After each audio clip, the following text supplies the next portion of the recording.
Good morning, students. I'm your teacher, Hemlata Yadav, and we are going to study the class 10th science.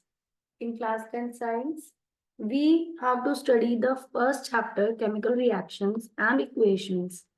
Some important questions of that chapter we are going to understand today. So I'm sharing the screen with you, and you all will be learning with me the questions, important questions of the boards which have come in the boards. We are going to discuss it. So I hope the screen is visible to you. You can see that there are questions which are from the various chapters, but we will be discussing the chapter 1. This is chemical reactions and equations. So you can see the chemical reaction, a new substance is formed, and it is completely having the properties which is different from the reactant substance, from the original substance. So original substance after the chemical reaction will produce a new substance. So chemical change has taken place. So in the chemical reaction, always there is a change which take place, and that change is called as chemical change.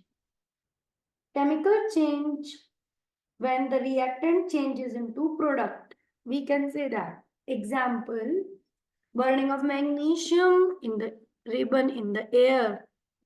It forms the magnesium oxide, the example of chemical reaction.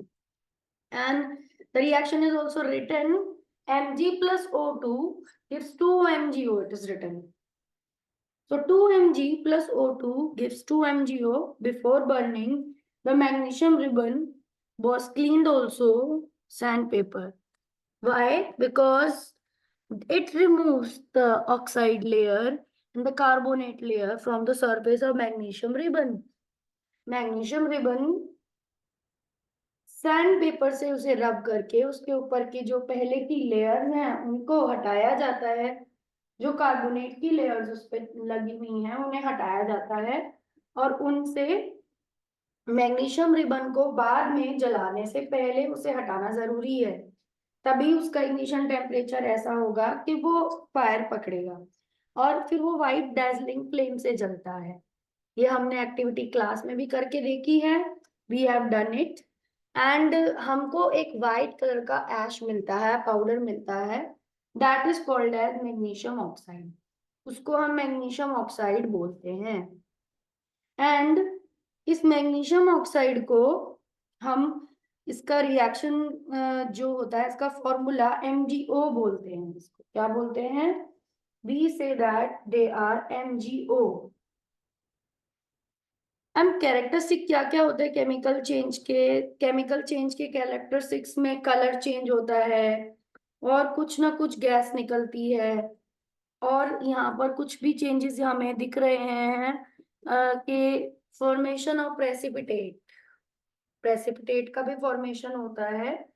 And change in temperature, temperature भी change होता है।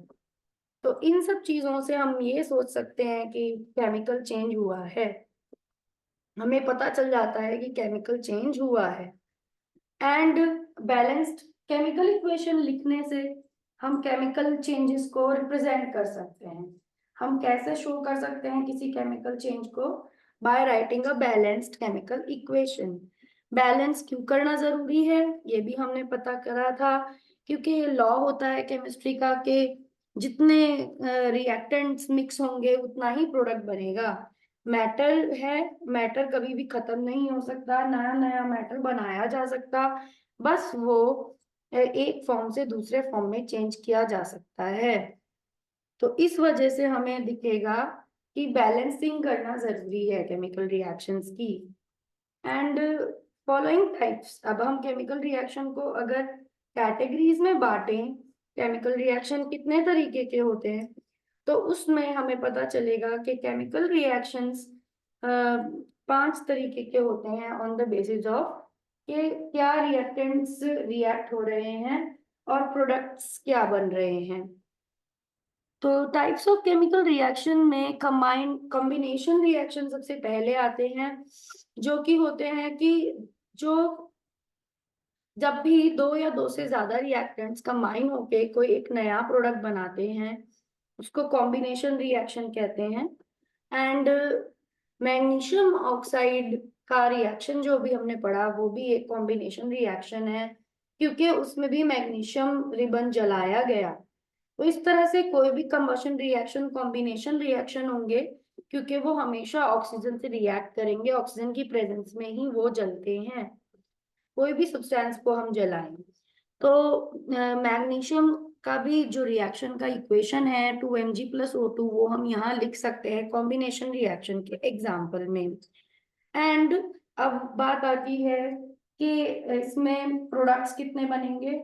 Combination reaction की पहचान है कि वहां पर दो से ज्यादा रिएक्टेंट रिएक्ट करके एक ही प्रोडक्ट बनाते हैं।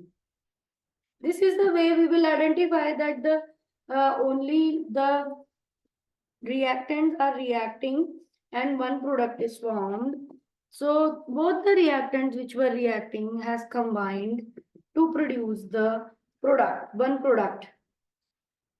product is compulsory in this type of reactions. So हम इनको इसी से पहचानते हैं।